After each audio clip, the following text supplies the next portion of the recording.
Φίλες και φίλοι, γεια σας. Τις τελευταίες μέρες έχουμε γυρίσει σας έχω βάλει μερικά σημαντικά βίντεο τα οποία έχουν σχέση να κάνουν με το ηφαίστειο της θύρας και με δηλώσεις όπως είχε αναφέρει και ο καθηγητής Ζελελίδης, ότι περιμένει 99% έκρηξη του ηφαιστείου, τουλάχιστον έτσι είχε υποθεί και είναι γραμμένο. Παράλληλα βέβαια, εμείς φροντίζουμε να σας κρατάμε ενήμερους σε σχέση με όλες αυτές τις γνώμες των ξένων επιστημόνων, τις οποίες δεν τις ακούμε πουθενά στην Ελλάδα από κανένα μέσο μαζικής εξημέρωσης. Λοιπόν, και πιστεύω ότι είναι ώρα να γνωρίζουμε πραγματικά τι γίνεται σε αυτές τις περιπτώσεις των σεισμών ή και των ηφαιστειακών εκρήξεων και το κατά πόσο μπορούμε να είμαστε κοντά ή όχι για τον οποιοδήποτε λόγο.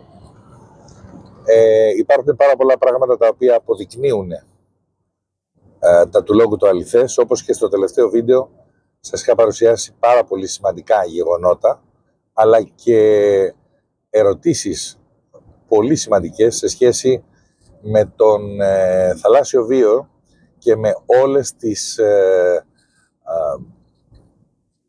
αυτές τις περίεργες ανακαλύψεις οι οποίες γίνονται, και μία από τις τελευταίες είναι ότι όπως αναφέρεται 70% των ψαριών και γενικά του θαλάσσιου βίου έχει αποχωρήσει από Κυκλάδες, Πατραϊκό και Ιόνιο. Είναι αυτό αλήθεια? Όπως φαίνεται μάλλον είναι αλήθεια, και σίγουρα τα ψάρια γνωρίζουν πάρα πολύ καλά το τι συμβαίνει από κάτω στο βυθό της θάλασσας και για ποιο λόγο όλα αυτά, όπως και το ψάρι της Αποκάλυψης, όπως και η πεσκανδρίτσα, όπως και κάποια άλλα που θα δείτε αμέσως μετά, φεύγουν από το βάθος, από τον πάτο της θαλάσσης και ανεβαίνουν ψηλά απάνω, όπως είχε γίνει και πριν τον μεγάλο σεισμό της Φουκουσίμα, αλλά και πριν το σεισμό στην Καλιφόρνια. Είναι πράγματα τα οποία δεν τα ξέρετε, αλλά πραγματικά αυτό καταμαρτυρεί πάρα πολλά πράγματα και τα ψάρια γνωρίζουν πολύ καλύτερα, έχουν μεγάλη διαίσθηση στο τι είναι αυτό το οποίο έρχεται και τι είναι αυτό το οποίο φοβούνται. Ακολουθήστε το επόμενο βίντεο, κοιτάξτε το, κοινοποιήστε το σε όλο τον κόσμο, γιατί πραγματικά έχουν αφήσει τον κόσμο να κοιμάται. Να είστε καλά, να έχετε μια καλή ακρόαση. Strange is happening in Greece and Santorini in the Aegean Sea, and Mother Nature usually knows better what's coming. The fish are disappearing, or the fish have disappeared. That's what the fishermen are reporting. So they are saying that Cyclades swallow the fish in the Patrαϊκos and Ionian seas, and they see a connection with the current seismic crisis, this seismic volcanic phenomenon that's happening there. The fishermen are saying that the phenomenon started about 2 months ago and that it has gradually become more intense. And that kind of matches with when the earthquake swarm began. The first more microseismic earthquake swarm that ended on January 25th. And then the second, the intense one that we're dealing with right now, started on the 26th of January and is lasting till now. So the fishermen are saying that the rumbling, that volcanic magma intrusion rumbling and fault line rumbling, and this basically continues seismic crisis, continues earthquakes that are shaking the region between Santorini and Amorgos, that this has had serious impacts on the fish. And they say the fish has decreased, it's estimated by 70%. That is massive. And that has led to skyrocketing fish prices in the region, as you can imagine. But that aside, you know, in many areas, there's fish called like doomsday fish. These are deep water fish that are super strange looking and long, and they usually only appear on the shore if there's something going on that has recently happened in Mexico. So people are then preparing for some kind of natural disaster. And it is known that fish react to earthquakes or imminent large earthquakes or volcanic eruptions. So is something like this going on? Where did the fish vanish to? Where did they disappear to? Where are they? Did they die? Or did they just leave because they know something's coming? Or do they just feel disturbed by the current rumbling? I don't know, guys, but 70%, that's rough. And one of the professional fishermen that's out there has given an interview, and he said the same phenomenon has been observed in previous earthquake swarms before a bigger one happened. The fisherman said we had observed it a few times in the past in various seismic crises, seismic swarms, but never to such an extent, that massively, like 70%. And he says the problem that exists right now is huge. He says the boats right now cannot even do anything. Like what they're catching right now doesn't even pay for their gas, their fuel. So he says, we have been in a very difficult situation, especially for at least the last 10 days. He says, we're fishing here in the Ionian Sea. But he says this situation exists everywhere. So it seems in a very widespread area. And he says, when I talk to colleagues in other areas in the Aegean Sea, the same thing is happening. And you know, if you look at the map, this is quite an enclosed area between all these faults, between Santorini and Amorgos. This is where most likely at least one, maybe more, magma intrusions have happened and have basically interacted with the fault lines there. If you want to know exactly what has probably happened and what is happening, a really thorough explanation with lots of graphics and scientific data, check out this video. I'll also put it in the end screen, guys. I've really put a lot of work in it, and it's a little bit of a longer one, but it's really worth it so that we understand what's really happening there. Because by now it is clear this is not tectonic, this is volcanic. So difficult situation for the fishermen and a bit of a mystery because, okay, if it's in the whole area, where did the fish go? So many fishing boats are just tied up on shore. They're not even driving out. It's not worth it because the fish population has decreased so dramatically. One fisherman says that due to the prevailing situation right now, he has decommissioned 2 of his fishing boats for the time being, and he doesn't know when he is able to go back to his business. And he says the result of the reduction in the catch that they're having is of course an ultimate burden on consumers. But you know, if this is a precursor to a bigger natural disaster, that doesn't really matter, right? If the people have enough fish or not.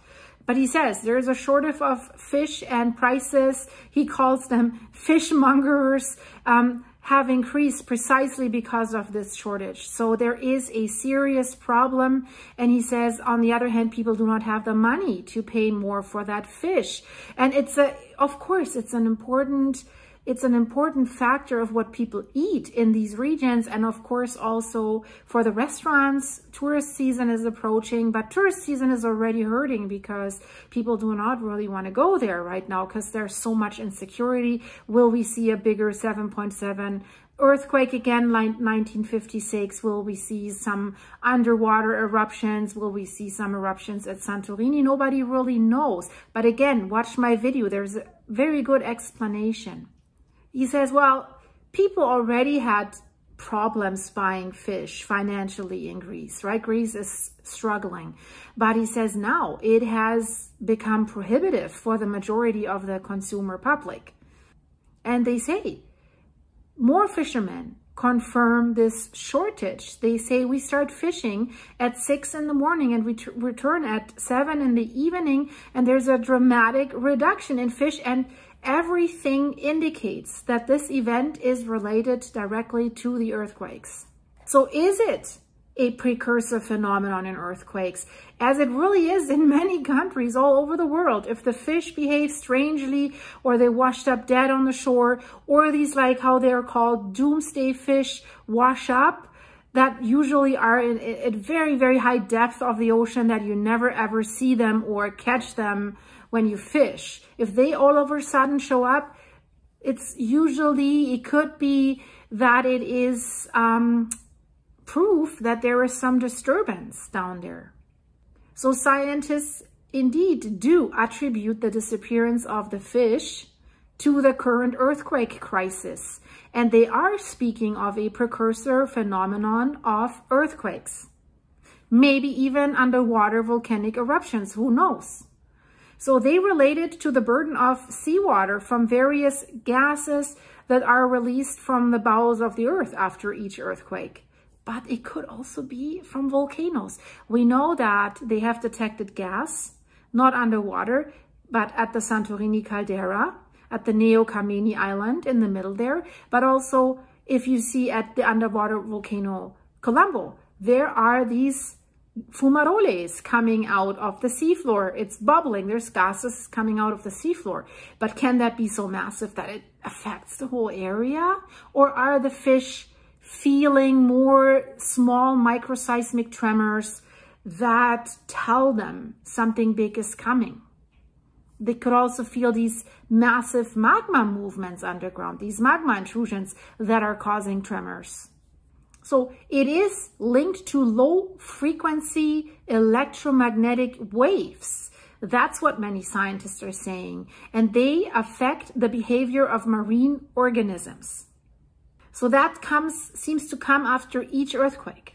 And we have so many, right? Continuously, basically. Also in the higher ranges. And it's, you know, if you look at domestic in Greece and international bibliography, it's scientists note about this precursor phenomenon that I just mentioned of earthquakes. The issue exists, but they say it's very difficult to explain or scientifically document that phenomenon. It has been observed to occur very often before or after the occurrence of a strong earthquake. So the composition of the water, it's possible methane gas content, but also some low frequency electromagnetic waves are possible causes that negatively affect marine organisms. So it certainly, that's what the scientists are saying, requires a careful approach to the issue. It's something that has been known for many, many years and should be taken seriously, guys. And I will update you about everything. And if you're new here to the channel, you should subscribe and have a look at my playlist. I'm explaining everything that's going on at Santorini, but also Fentale in Ethiopia, and Campi Flegrei is causing us some sweat, I have to say, especially Campi Flegrei. So check out my latest video there, because there is a clinch between what officials say is the risk level or what might happen and what the observing leading scientists from the INGV are saying, somewhat outside their role as leading scientists of the official public institution. They're giving the warning of a volcanic eruption, and they would like to evacuate. And this is not one or two isolated scientists. These are quite many. But guys, I have discovered something else, and after this video, I will release it. It'll blow your mind. So stay tuned. Watch out when the next video comes, but check out this one here in the end screen, guys. And if you want to support the channel, check the links here in the description. You can support the channel on my buymeacoffee.com/silky site. You can sign up there for free, and you can buy me a coffee or two. It all goes to Apollo right now, to his vet bills that are still coming in. He's fighting cancer. Those of you who watch on a regular basis, you know.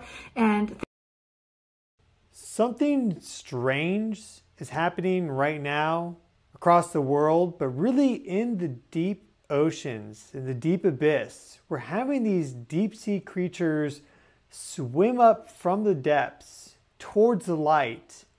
And some of them are even beaching themselves on the surface and giving their last final gasp of life.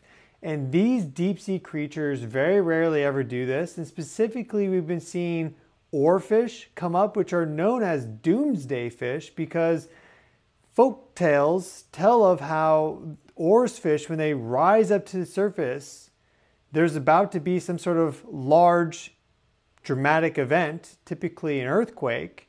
We also just recently saw a deep sea anglerfish, sometimes called a devilfish, swim up from the depths, which is highly bizarre. So we are going to look at these deep sea creature sightings from a few different perspectives. Don't know exactly what it is. This could be coincidence. But as it relates to the deep sea oarfish, we see those before earthquakes. And there's a little bit of evidence there. So let us look at these two recent sightings that just occurred. See these creatures for ourselves. Are they deep sea omens? Here we have this oarfish, also known as a doomsday fish. And this is really spectacular because back in 2011, we had that massive earthquake in Japan that caused the Fukushima meltdown, the disaster. Well, before that earthquake occurred and that tsunami, there were about 20 oarfish that washed up in Japan. And that's where this folktale and legend and myth kind of originates, that these are omens of some sort of massive change, or I don't want to say cataclysm, but you get the idea, you know, something calamitous that's going to occur soon. And well, that's exactly what happened. 20 oarfish washed up, and then boom, Fukushima happened. Now, also recently, back in November 2024, we had oarfish washing up in California. And well, in December, we had a magnitude 7 off the coast, which I covered on this channel. I didn't talk about the oarfish, but there's a little bit of a trend there of oarfish washing up, and then you have earthquakes, and not small earthquakes, but big earthquakes. Well, we just had this oarfish wash up in the Gulf of California, Baja California, in the Gulf, about halfway down. And you actually see that at the beginning of the video, it like leaps out of the water and beaches itself. And the tourist who found this oarfish, look at that, it jumps out of the water. The tourist who found this oarfish, they actually put it back in the water like 3 times. Each time it continued to swim back on land. And you wonder why. It's under some sort of distress, perhaps. You know, this could just be a fluke, but why does something that comes up from the deep, right? Almost never. Typically it just dies down there. Why is it coming up and beaching itself purposely? Is it like a deep sea messenger? That's kind of the phrase I have in my mind. And here we have an anglerfish, and this is the correct video orientation. It's swimming up vertically from the depths, straight up like this, and reaches the surface, and then it just kind of floated away. Like I don't know what happened to it, but this is very bizarre. Now there's a possibility that this was escaping some sort of predator, right? And so it went up and then it'll just go back down. But typically with these deep sea creatures, they're used to so much pressure that if they come up, it's basically the cascade of death then begins because they can't survive. So maybe this guy can, I don't know. But typically something from the depths comes up like a squid, right? Or an oarfish or like any of these things. They're just not built for this environment. The pressures are way too low. The light is way too strong. Right, this light is blinding for them. Yet we see them coming up right now. And this was off the coast of Spain. Well, the Tenerife Islands. So, well, like we just had a whole bunch of earthquakes near Spain. We had 5.1 in Morocco. We had a 4.8 in Portugal. And of course, we have this seismic swarm that's happening in Campi Flegrei right now, a super volcano, the strongest seismic swarm there yet in 40 years. And that's on top of this massive uptrend in seismic activity at Campi Flegrei that started in 2005 and really accelerated in 2021. Discussed that in yesterday's video. And of course, we have this historic seismic swarm that's occurring off the coast of Santorini Island in the Aegean Sea. And the Greek authorities may not tell you that, but if you review the research on the seismic swarms that we've seen in the Aegean Sea, that one is historic. Maybe on the geologic time scale, that happens fairly regularly, like every 1,000 years or something. We just don't know. But in terms of our modern recording of seismic events, what's occurring off the coast of Santorini, right in the ocean, the Aegean Sea, in the sea, is very bizarre. 15,000 plus earthquakes across a wide range of magnitudes in just under 3 weeks now. So crazy, crazy stuff. Now, what we see is that there are certain deep sea vibrations that are connected to ocean waves, and they're also connected to earthquakes. And perhaps these deep sea creatures, perhaps they're very sensitive to these extremely low frequency vibrations. You have to think that in the deep sea, there's no light. That sound is probably one of their most acute senses. I mean, sound travels through water 4 times faster. And so if there's going to be a change in the sound profile, right? Seismic waves are actually sound, right? Seismic waves are sound waves. They're just at a frequency typically that's, let's say, below audible, right? We probably actually don't hear them for good reason, or else we would just be bombarded with sound in our consciousness all the time. We probably filter that purposely. But either way, you have these seismic waves that are connected to earthquakes and also connected to wave activity that you imagine these deep sea creatures are very sensitive to, because that's their dominant sense, because they don't really utilize sight that much. The anglerfish has this little, glowing lure with bacteria in it, but they really don't use lights other than bioluminescence much. So they don't really rely on that sense that much. And that's, for most creatures, the strongest sense.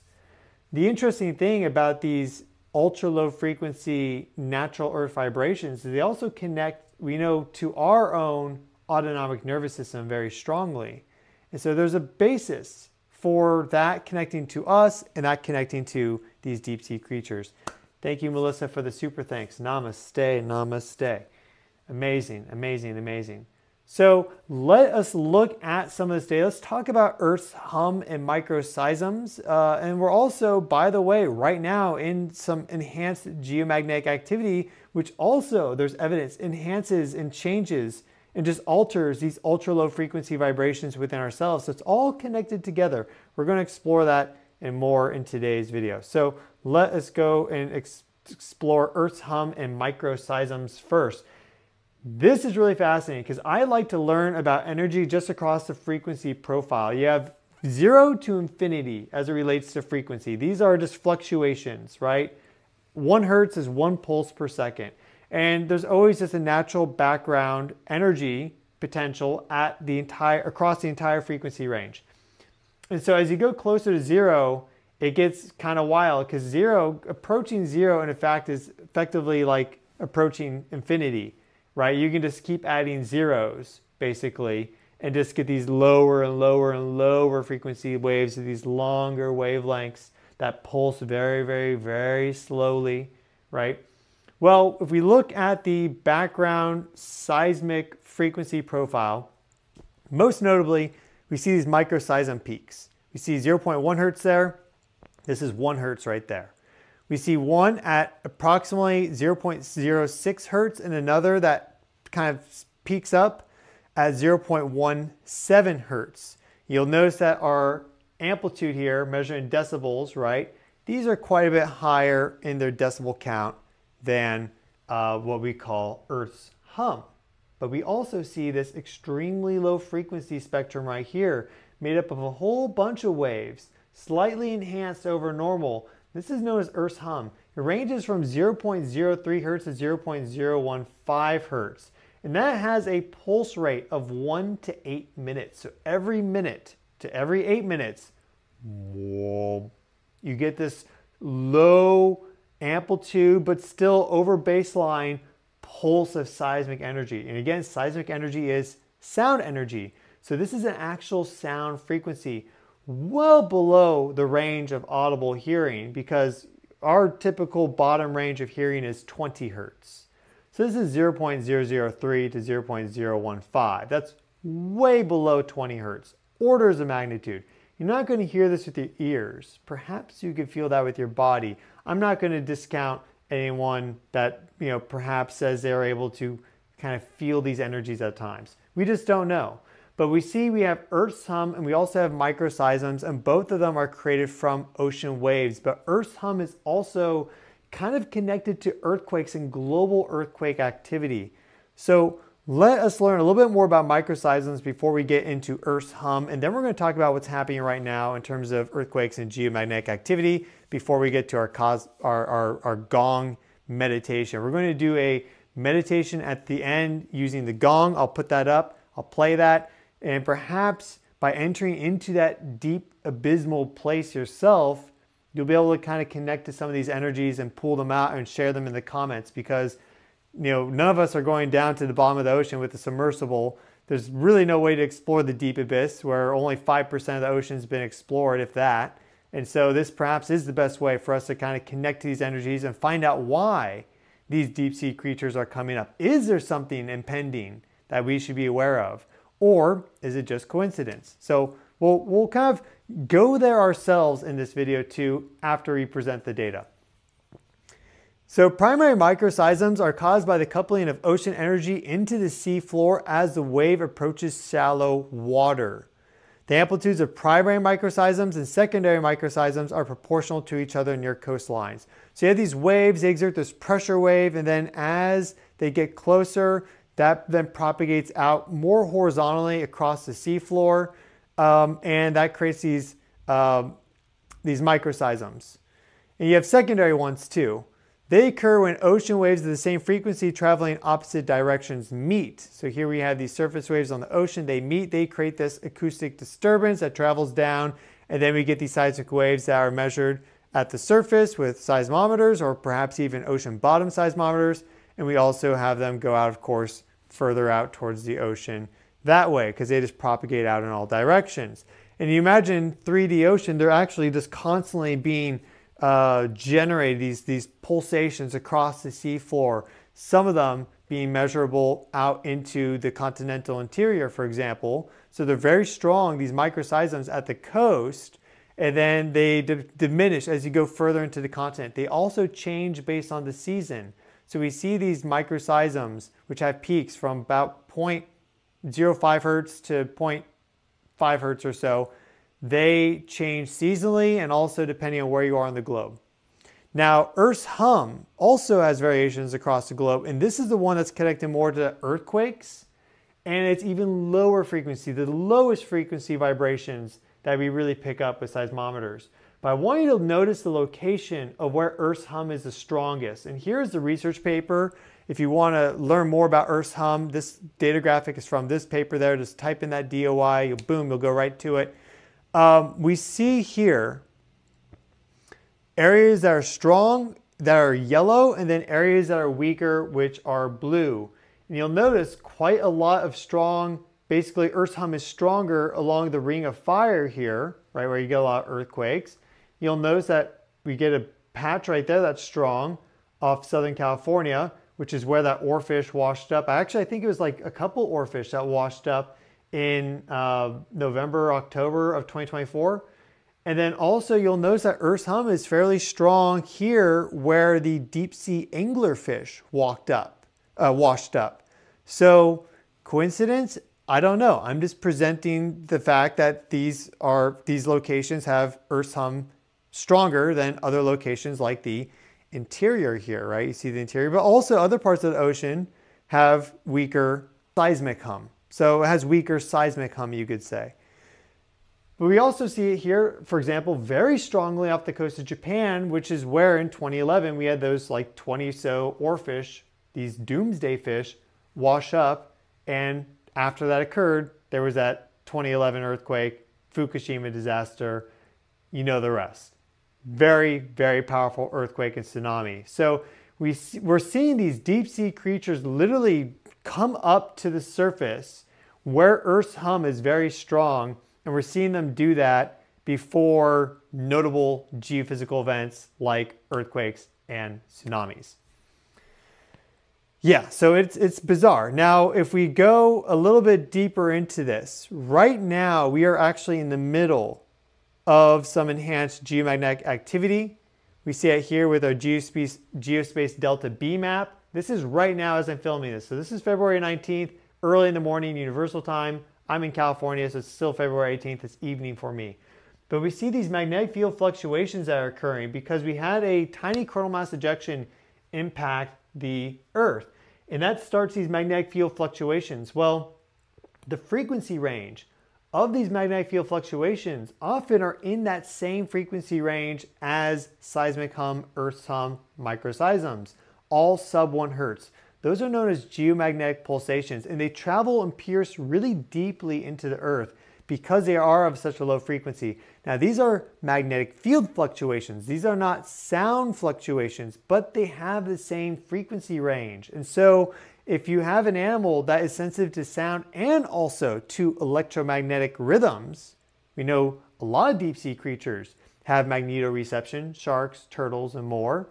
If some of these deep sea creatures also have an ability to connect to that, these geomagnetic pulsations could also double kind of verify the fact that something's weird to them, and then some of them may move up to the surface. We ourselves have biologic effects to this because, for example, we have our heart and it beats about every second, and the variability in between heartbeats, the interbeat interval, creates something known as heartbeat variability. The higher your heart rate variability, the healthier you are. The lower your heart rate variability, in general, the less healthy you are. You can split the actual like interbeat interval. You can perform a whole bunch of basically Fourier transforms to it, get power spectral density plots, figure out the power across certain parts of the frequency range, which overlaps with microseisms and Earth's hum.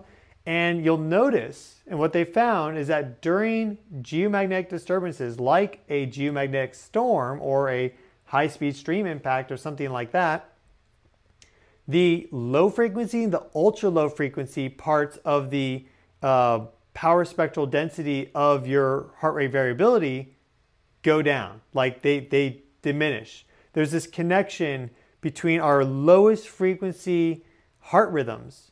The very low frequency is sub 0.04 hertz and the ultra low frequency is sub 0.0033 hertz, which overlaps again perfectly with Earth's hum. Let's just pull that data up one more time.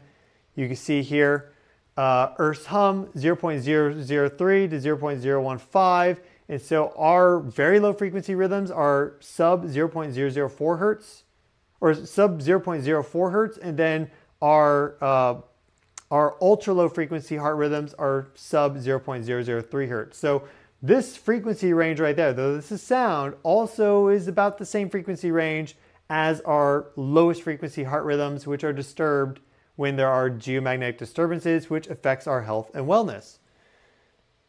If we go back, so we see that we're undergoing these geomagnetic disturbances right now. In fact, if we look at the past 10 days, we see that we've been in a long duration period of enhanced geomagnetic volatility. You can check that out. For 10 days now, we've been having these active conditions, at times getting to the G1 geomagnetic storming threshold, like we had here back on the late 15th Universal Time, like we had today, and a whole bunch of periods where we are over 4. So not only are we having a lot of earthquake activity, which would conceivably alter and just kind of change temporarily Earth's hum, and also microseisms, but more primarily Earth's hum, we're also seeing geomagnetic activity, which would have that same overlap as well. The other thing to consider with this, which is really interesting, well, first let's actually go here. I want to show you these earthquakes specifically. I have the most significant earthquakes pulled up, magnitude 4.5 and greater for the past 30 days. So we're not going to see any of the like magnitude 2 earthquakes or something. But you'll notice here we have Europe, and we have here this earthquake, the 4.8 in Portugal. We have the 5.1 in Morocco. A lot of people commented on this on the channel, the 5.1 in Italy. Of course, we have the seismic storm that's occurring In Naples, Pozzuoli, this is Campi Flegrei. None of those earthquakes are over 4.5 yet, but this is a very significant earthquake swarm that's occurring there. That's causing a bunch of rumbling, right? And then, of course, we have this historic seismic swarm that's occurring right now off the coast of Santorini Island, which is a volcano. And this is an entire volcanic field, in fact.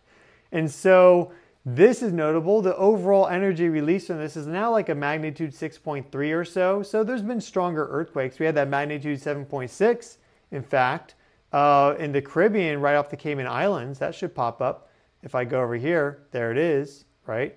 That guy right there, that is much stronger as a single event. But in terms of long-term rumbling of energy, right now in the Aegean Sea, we're having that, which is odd.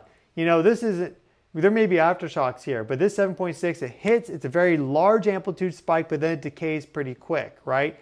But if you have constant earthquakes like we have right now in Greece, you can imagine that's going to alter those lower frequency rhythms like Earth's hum or seismic hum. You know, they're one and the same. So we have that happening right now. But the other thing I find interesting is that our planetary resonances are also very much connected to the deep ocean at this moment in time. If we go and look at our Western Tropical Astrology chart, and we'll also look at True Sky, but we just today had the sun move into Pisces, and we also have a ton of planets in Pisces. So let me go over here, look at that. We have the sun right now in Pisces. We have Gong Gong, which is a dwarf planet, trans-Newtonian, which is actually connected to like earthquakes and tsunamis in Chinese folklore. We have that in Pisces. We have Mercury in Pisces, Saturn in Pisces. We have the North Node of like fate and destiny in Pisces. Yeah, we have the sun in Pisces. We have all these guys in Pisces, North Node of fate and destiny. Also Neptune in Pisces, which is conjunct the North Node in Pisces. If you watch my buddy's channel, World Astrology Report, Dan Waits, he talked about how Neptune and the North Node being conjunct typically is like very tightly correlated with very powerful storms, which we know alter microseisms and some of these like lower frequency seismic energies. So that's kind of bizarre. And if I zoom out, actually, you'll notice that right now at this moment in time, we are actually in a grand water trine, because we have all this stuff happening here. We also have Mars in Cancer, and the moon is sweeping through Scorpio. And so that trine specifically is involving Saturn, because it is at 19 degrees, Mars is at 17, and the moon is sweeping through that range right now at this moment in time. But if we move out from Western tropical astrology and actually go over to Stellarium, then we can see that we are in similar energies regardless of whatever system you look at. But here we have Stellarium showing us our true sky position right now. We see the sun right there. We see Mercury nearby. They're in Aquarius. Here though, here is Neptune, denoted by marker 3. There is Venus in Pisces. Here we have the dwarf planet Eris, which is a planet associated with discord and strife. And Eris has a very distant orbit. So it's like, what is like really far out there, like very far away, that is causing this like kind of unseen discord and strife and unease? Well, that's right now in Pisces, which would be very much representative of the deep ocean. And so you have that combination, Saturn right there in between the two moving into Pisces, and then also Mercury and the sun will be there very, very soon. And so we have this congregation of planetary energies in Pisces, whether you look at Western tropical or whether you look at it true sky position. This is slightly delayed in terms of Mercury and the sun in terms of true sky, but Saturn and Neptune are in Pisces for true sky. We also have Venus there. We have Neptune, and we have Eris. So all this kind of pointing archetypally to some sort of disturbance to the deep sea. We're seeing these earthquakes, and just in general, we're having this enhanced geomagnetic volatility, which we know pierces through the land very deeply, also through the ocean. So it can exert its influences there just as easily as anywhere else. So I find all that very, very bizarre, and I don't really know what to make of it. Maybe it's just a coincidence that these deep sea creatures are coming up from the depths, but perhaps it's not. Perhaps it's not. We just can't, I think, immediately rule it out. And I think it's worth exploring, which is what we did in today's video. So now... Πληροφορία, ενημέρωση, γνώση, ίσον δύναμη.